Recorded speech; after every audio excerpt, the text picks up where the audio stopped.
Ready. तो hello दोस्तों, मैं फिर एक बार अलग चैप्टर लेके आपके सामने हाजिर हूं और ये मैथ का लेसन है रेशनल नंबर। देखो ऐसा है, ये जो चैप्टर है ना, क्लास 7, 8, 9 और 10 ये चारों क्लास में बहुत तकलीफ देगी। तो ये जो बेसिक है, चाहे तुम 6 में पढ़ रहे हो, 7 में पढ़ रहे हो, 8 में पढ़ रहे हो या फिर 9 में पढ़ रहे हो, पहले ये इंट्रोडक्शन क्लास है। और इंट्रोडक्शन क्लास मेरा अभी इंट्रोडक्शन चल रहा है, इसके अंतर्गत मैं तुम्हें ये बता दूंगा कि इस लेसन में तुम्हें क्या इंपॉर्टेंस है, क्या फैक्ट है और क्या पढ़ना है। ठीक है, तो चलो शुरू करते हैं। रेशनल नंबर, यदि मैं एक बात बताऊं, रेशनल नंबर क्या है, तो रेशनल नंबर तुम बताओगे कि क्या बताओगे, हाँ, कि कोई भी नंबर जो p बाई q के रूप में हो, that's called rational number. But क्या होगा, p is not equal to 0। ये इक्वल नहीं होना चाहिए। मतलब मैं यदि कहूं कि रेशनल नंबर है तो तुम बोलोगे कि हाँ है, तो मैं क्वेश्चन बदल देता हूं, इसमें 16 कर देता हूं और यहाँ 2 कर देता हूं और मैं पूछूंगा कि क्यों व्यूअर्स ये रेशनल नंबर है रेशनल नंबर। तो तुम कहोगे कि हाँ सर, आप तो बताए हैं कि p और बाई q के रूप में जो भी हो वो रेशनल नंबर है। लेकिन यहाँ पे एक बात हो जाती है, 2 को यदि 16 से काट देते हैं तो मेरे पास 8 आ जाएगा और ये 8 जो है ये p बाई q के फॉर्म में नहीं है, इसका मतलब ये रेशनल नंबर नहीं है। ठीक है, चलिए ठीक है दोस्तों, इसी के साथ मैं कुछ प्रॉपर्टीज के बारे में डिस्कस करूंगा। पहले लिख लेता हूं,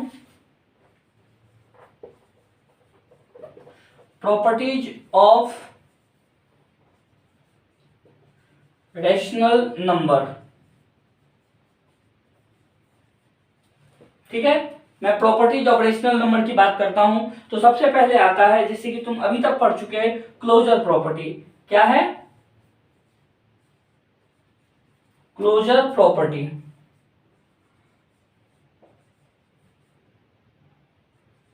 अभी क्लोजर प्रॉपर्टी क्या है, क्लोजर प्रॉपर्टी का क्या मतलब होता है, तो कोई भी डिजिट यदि किसके फॉर्म में हो, a प्लस b के फॉर्म में, कुछ भी हो, समझ में आया, simple plus. For example closure property में यदि यदि मैं ऐड का बात करूं, सिर्फ एडिटिव का बात करूं, तो क्या हो जाएगा, ऐड आ जाएगा। फॉर एग्जाम्पल 4/3 प्लस 2/3, तो इसको प्लस करने पर क्या आ जाएगा, जैसे कि तो पता है 3 होगा और 4 प्लस 2, यानी कि ये जो है क्लोजर प्रॉपर्टी में है। या फिर ऐसे लिखो कि 4/3 प्लस 2/3 इज इक्वल टू 6/3।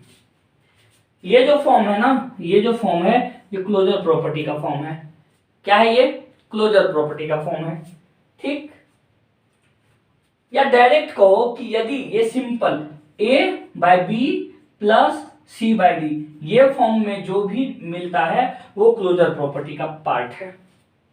ठीक है, समझ में आ गया। तो ये जो पार्ट है, ये जो सिचुएशन है, ये एडिटिव किस में है, ये एडिटिव सेक्शन में है। और यहाँ यदि सब्ट्रैक्शन की बात करें, इसी का सब्ट्रैक्शन की बात करें, तो इसमें क्या हो जाएगा, कोई ज्यादा चेंजिंग नहीं होगी, सिर्फ होगा a plus B minus c/d। ये क्लोजर प्रॉपर्टी सब्ट्रैक्शन में आ गया, माइनस के फॉर्म में आ गया। समझ में आ रही है बात। ठीक है, अब यदि मल्टीप्लिकेशन की बात करूं तो यहां क्या हो जाएगा, a/b इंटू c/d, एकदम सिंपल फॉर्म में, एकदम सिंपल फॉर्म में आ जाएगा। किसका, क्लोजर प्रॉपर्टी का। एडिटिव में ये हो गया, सब्ट्रैक्शन में सिर्फ माइनस फॉर्म में आ जाएगा और मल्टीप्लिकेशन में मल्टीप्लाई फॉर्म में आ जाएगा। ठीक है, और डिविडेशन में यदि हम डिवाइड की बात करें तो क्या हो जाएगा, a/b डिवाइडेड c/d। आई बात समझ में आ गई। चलो थोड़ा सा और मैं डीप करके बता देता हूं, आई होप आप लोग एंजॉय कर रहे हो।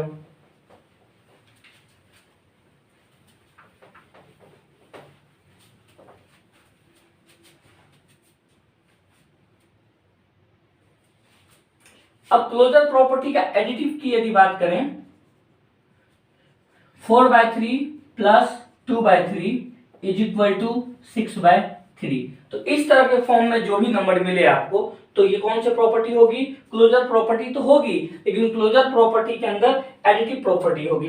ठीक है, यदि मैटर ये होगा कि 4/3 माइनस 2/3 इज इक्वल टू 2/3, तो ये सिचुएशन आया, तो ये क्या होगा, तो ये भी क्लोजर प्रॉपर्टी है, लेकिन ये सब्सट्रैक्शन से फॉलोड हो रही है।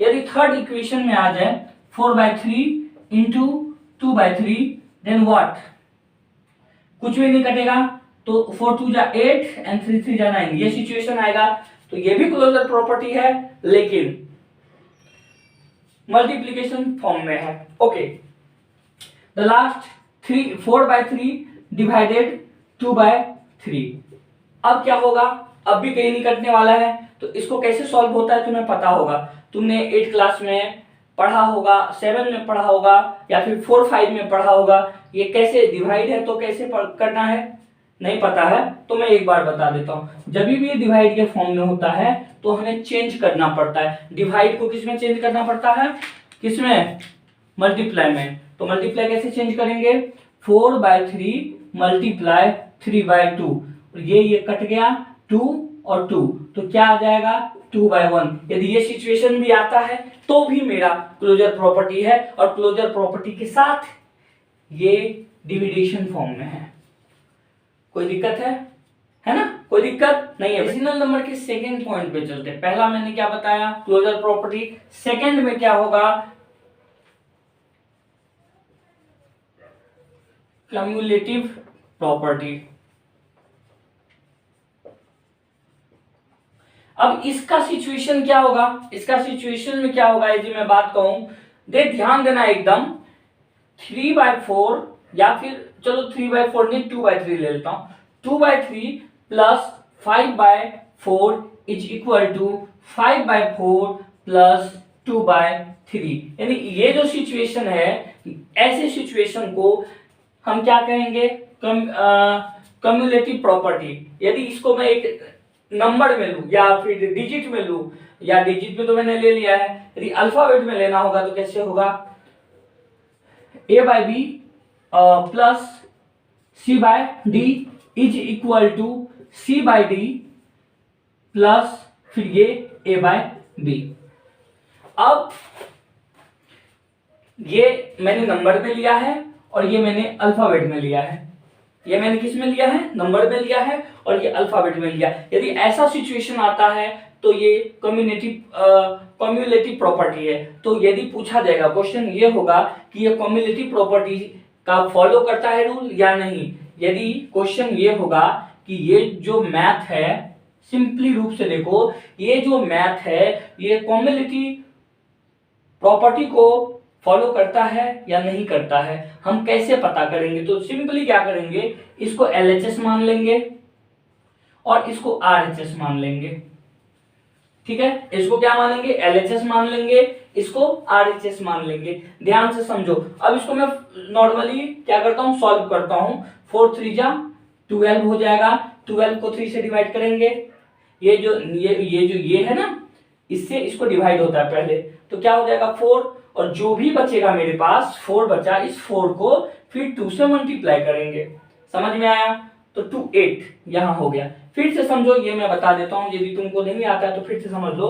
पहले नीचे वाले को नीचे वाले से डिवाइड करेंगे, तो क्या हो जाएगा 4 4 1 जा 4 4 2 जा 8 4 3 जा 12 3 को जो भी अब 3 आए तुम्हारे पास, उस 3 से इस 5 को मल्टीप्लाई करेंगे, तो 5 3 जा 15। ये कॉन्सेप्ट यहां आया।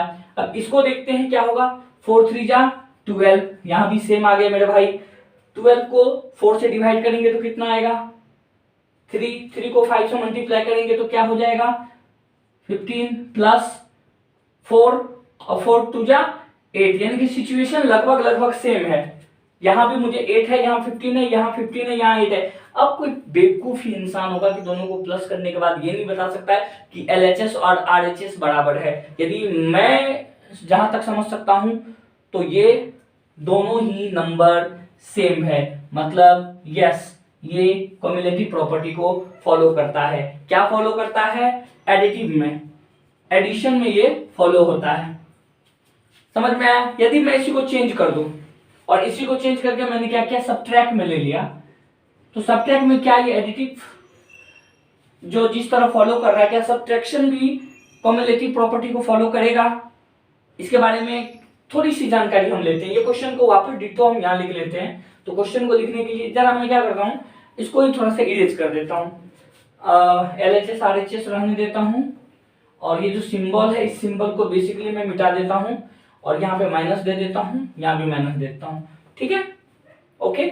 तो ये अब एडिशन भी मिटा देता हूँ, ये भी हो गया। अब सब्सट्रैक्शन में है, और यहाँ भी मैं मिटा के मैंने माइनस ही कर देना है। तो दोनों जगह मैंने क्या किया है, यहाँ और यहाँ दोनों जगह माइनस ले लिया। अब ध्यान देने वाली बात है, 4 3 जा 12, अगेन यहाँ होगा 12, प्रोसेस सेम होगा। तो 12 को 3 से क्या करेंगे हम, 12 को 3 से डिवाइड करेंगे, कितना होगा 4, 4 को फिर 2 से मल्टीप्लाई करेंगे 8 होगा, और यहाँ प्लस की जगह क्या है, माइनस है, तो ये माइनस हम उठा के यहाँ लिख दिए। अब देखो ये जो 4 है, इस 4 से इस 12 को, इस 4 को इस 12 से डिवाइड करेंगे तो कितना होगा, 3 होगा। 3 को 5 से मल्टीप्लाई करेंगे तो यहाँ 15 होगा। इक्वल कर देते हैं, क्योंकि ये तो मेरा LHS है और RHS क्या कह रहा है, 4 और 3, यहाँ भी 12 होगा। लग तो रहा है सेम, लेकिन सेम होगा कि नहीं होगा, बने रहो वीडियो में, बताता हूं आगे। फिर 4 से 12 को डिवाइड करेंगे, क्या होगा, 4 को 12 से डिवाइड करेंगे कितना होगा, ठीक है। तो यहाँ 3 होगा, 3 को 5 से मल्टीप्लाई करेंगे 15 हुआ, और फिर यहाँ पे 8 हो जाएगा।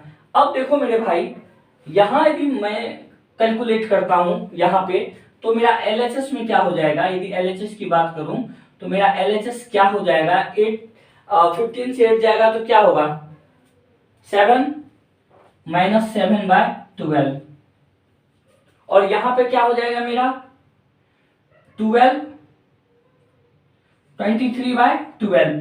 क्या ये दोनों कभी भी इक्वल हो सकता है, ये जमीन है तो ये आसमान है। इसका मतलब है कि सब्सट्रैक्शन में क्यूमुलेटिव प्रॉपर्टी फॉलो नहीं होता है। नो, नो मतलब नो। अब तो एडिटिव में देख लिए, सब्सट्रैक्शन में देख लिए, अब मल्टीप्लिकेशन में देख लेते हैं। क्या करना है, यही नंबर रहने देते हैं, ओके। अब बाकी सबको मैं मिटा देता हूं। भाई कुछ ज्यादा गंदा हो गया है, इसको साफ कर लेता हूं ना।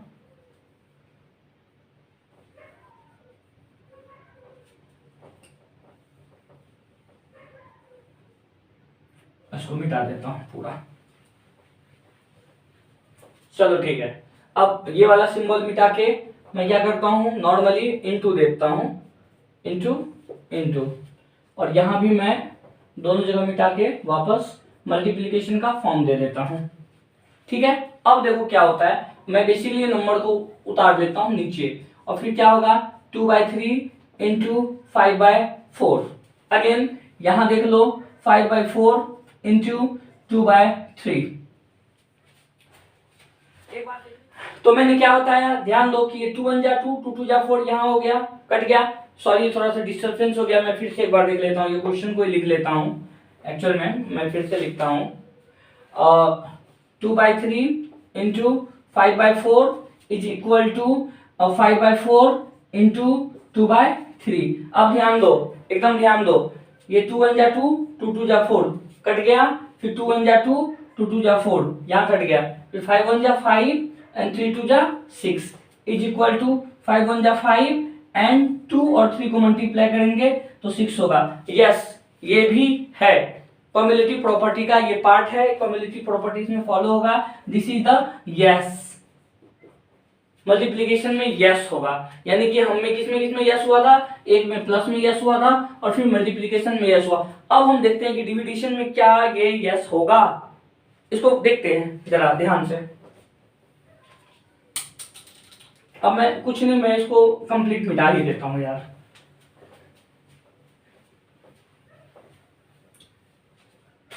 चलो ले लेता हूं मैं नंबर कोई भी, 2/3 इंटू 5/4, ओके। इसको डिवाइड में ले लेता हूं, डिविडेशन करना है, is equal to again 5/4 divided 2/3, okay, ठीक है। इसको मान लेता हूं LHS और इसको मान लेता हूं RHS। चलो देखता हूं क्या हो सकता है अभी आगे, ठीक है। अब इसको क्या करते हैं, 2/3 और ये मल्टीप्लाई है ना, इसको चेंज कर देते हैं। मल्टीप्लाई है ये, नहीं ना, क्या है, डिवाइड है, तो डिवाइड को चेंज करते हैं किसमें, मल्टीप्लाई में, और इसको मल्टीप्लाई फॉर्म में बदल देते हैं, फिर ये उल्टा हो जाएगा। 5/4 है तो यहाँ क्या हो जाएगा, 4/5। जब भी डिवाइड चेंज होता है मल्टीप्लाई में, तो उसके बगल वाले, इसके जो बगल वाले जो नंबर होते हैं, जो भिन्न होते हैं या जो भी बाय में होते हैं या जो सिंपल होते हैं, वो उलट जाते हैं, उल्टा हो जाते हैं। समझ में आ रही है बात? यहाँ भी वही करते हैं, 5/4 लेते हैं, इंटू करेंगे तो 3/2 हो जाएगा। ठीक है, अब ध्यान दो क्या हो जाएगा, 4 2 जा 8 और 5 3 जा 15, और यहाँ पे क्या हो जाएगा, 5 3 जा 15 और 4 2 जा 8। ये तो जस्ट उल्टा हो गया। उल्टा होने का मतलब है कि ये भी मुझे फॉलो नहीं करता है, नो। यानी कि कम्युलेटिव प्रॉपर्टी में क्या क्या फॉलो कर रहा है, प्लस इंटू, और क्या नहीं फॉलो कर रहा है, माइनस और डिवाइड। ओके, अब तीसरी वाली की बात है, यदि मैं बात करूं तो ये ध्यान देने वाली बात है, एसोसिएटिव प्रॉपर्टी। इसके बारे में क्या होता है, एसोसिएटिव प्रॉपर्टी क्या होता है, जरा मैं एक वर्ड में यदि देके समझाऊं, एक नंबर में देके समझाऊं तो कैसे होगा, या फिर मैं पहले नंबर में दे देता हूं। तो नंबर में क्या हो जाएगा, 2/5 प्लस 3/7 प्लस 9/4। अब एकदम ध्यान देने वाली बात है, मैं क्या कर रहा हूं, फिर 2/5 3/7 और 9/4। यहां ध्यान दो, मैंने क्या किया, ये जो नंबर है यहां भी है, ठीक है, ये जो नंबर है यहां भी है, ठीक है, और ये जो नंबर है ये यहां है। अब तक कोई दिक्कत? लेकिन यहाँ एक सिचुएशन है, जैसे एसोसिएटिव प्रॉपर्टी आ गया तो एक में इस तरह से इन ब्रैकेट होगा और एक में इस तरह से इन ब्रैकेट होगा। यदि ऐसी सिचुएशन आती है, ऐसा सिचुएशन आता है, तो तुमको ये समझ लेना चाहिए कि ये एसोसिएटिव प्रॉपर्टी का पार्ट है। ठीक है, क्या है ये, एसोसिएटिव प्रॉपर्टी का पार्ट है। जरा ध्यान देने वाली बात है, यदि इसे प्रूफ करना है कि हाँ ये एसोसिएटिव पार्ट को फॉलो करती है, प्रॉपर्टी को फॉलो करती है या नहीं, तो मैंने जो अभी बताया, एक होता है LHS और फिर एक होता है RHS। तुमको क्या करना है, LHS और RHS को सॉल्व करना है। सॉल्व करके पता करो कि वाकई में है कि नहीं है। ठीक है, कोई दिक्कत? और इसी ये एडिटिव हो गया। उसके बाद सब्सट्रैक्शन में क्या हो जाएगा, सिंपली सब्सट्रैक्शन में क्या हो जाएगा, 2/5 माइनस 3/7 माइनस 9/4, फिर यहां दोनों तरफ हो जाएगा ब्रैकेट, और फिर इक्वल में 2/5 माइनस 3/7 माइनस 9/4, यानी कि ये दोनों हो जाएगा। यदि तुम्हें इसमें भी पता करना है कि भैया ये फॉलो कर रही है कि नहीं कर रही है, so that time you have to solve like SCF and LCM in RHS। LHS और RHS को प्रूफ करना है, दोनों यदि इक्वल होते हैं इसका मतलब है कि एसोसिएटिव प्रॉपर्टी फॉलो करती है, यदि इक्वल नहीं होते हैं तो फॉलो नहीं करती है। एंड द थर्ड पॉइंट, यदि मल्टीप्लिकेशन में लेते हैं तो क्या हो जाएगा, डिक्टो 2/5 इंटू 3/7 इंटू 9/4, तो ये इन ब्रैकेट होगा। और फिर यहां इस तरफ 2/5 इंटू 3/7 इंटू 9/4, तो ये दोनों इन ब्रैकेट होगा। ओके, कोई दिक्कत? अब डिविडेशन की बात करें तो डिवाइड में क्या हो जाएगा, यदि मैं यहां लिख देता हूं तो यहां भी सेम हो जाएगा, 2/5 डिवाइडेड 3/7 डिवाइडेड 9/4, ये एक तरफ यानी कि LHS, और फिर दूसरे तरफ RHS में क्या हो जाएगा, 2/5 डिवाइडेड 3/7 और फिर डिवाइडेड 9/4। ये इस रूल को फॉलो करेगा। अब तुमको पता करना है कि ये फॉलो कर रही है कि नहीं। इन चारों को सॉल्व करो और मुझे कमेंट में उसका PDF भेजो। भेज सकते हो तो भेज के दिखाओ कि है कि नहीं, रूल फॉलो हो रही कि नहीं। इसको चारों को, यानी पहले एडिटिव, फिर सब्सट्रैक्टिव, फिर मल्टीप्लिकेशन और फिर डिविडेशन। देखो दोस्तों, कुछ ऐसे अब टॉपिक बच गए हैं, 2 या 3 टॉपिक हैं जिसके बाद तुम्हें इस लेसन में सोचने की आवश्यकता नहीं है। बने रहो इस लेसन में, मैं तुरंत ही आंसर शीट भी दूंगा और मैं कुछ जो इंपॉर्टेंट क्वेश्चन, अभी ये नहीं कि तुम आर एस अग्रवाल देख रहे हो कि एस चांद देख रहे हो या एनसीईआरटी देख रहे हो, मैं क्या करूंगा, जो क्वेश्चन कॉमन है, जो क्वेश्चन पूछे जाते हैं, जिस क्वेश्चन के बारे में नीड है एग्जाम में, प्रिपरेशन में, सिमुलतला में, योर स्कूल एग्जाम में, जहां भी जो क्वेश्चन को बार बार रगड़ा जाता है वो क्वेश्चन को मैं सॉल्व करके बहुत ही सिंपल तरीके से दिखाऊंगा। ठीक है, वीडियो लेंदी है, मैं बहुत स्पीड पढ़ा रहा हूं फिर भी वीडियो लेंदी हो गई तो मैं क्या करूं। चलो फिर भी 2 चीज है, 2 पॉइंट को एकदम बारीकी से समझते हैं। पहला है इसी में भी एडिटिव प्रॉपर्टी नहीं है, एक्चुअल में आइडेंटिटी है। अब देखते हैं जरा ध्यान से, इसमें क्या होता है a बाई बी प्लस 0। यदि a बाई बी प्लस 0 हो तो आंसर भी a बाई बी ही होगा, यानी कि 0 से प्लस करने पे कोई फर्क नहीं पड़ता, सेम टू सेम रहता है। मैंने कहा सिर्फ प्लस करने पर, माइनस करने पर नहीं, प्लस करने पर। जैसे यदि मैं 2/3 से प्लस करता हूं 0 तो क्या आंसर 2/3 होगा? हाँ भाई होगा। ठीक है, अब ये तो एडिटिव आइडेंटिटी है। अब मल्टीप्लिकेशन में क्या हो जाएगा,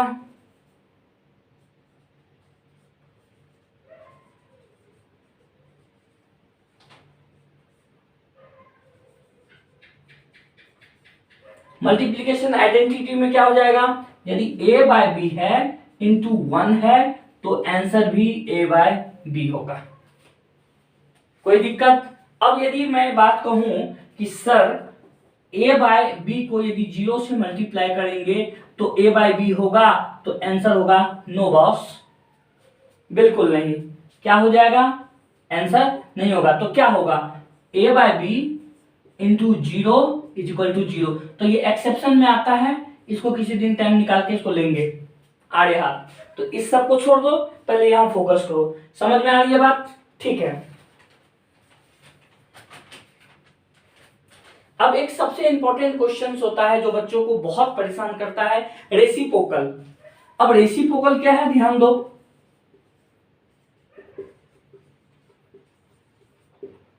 रेसिप्रोकल मतलब क्या, तुमको पता है? स्कूल में यदि तुम टीचर से पूछोगे कि सर -2/3 का रेसिप्रोकल क्या होगा, तो तुम्हें क्या बताएगा पता है? वो तुम्हें बताएगा कि बेटा -2/3 का रेसिप्रोकल जो होता है 2/3 होगा।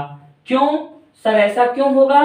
तो बेटा इसमें सिंबल बदल जाता है। लेकिन उससे पूछो कि सर इसमें सिंबल क्यों बदलता है, तो सर को भूत लग जाएगा। छोड़ो, सर को भूत लगाने की आवश्यकता नहीं, ये कॉमन सी जानकारी है जो आपको भी चाहिए।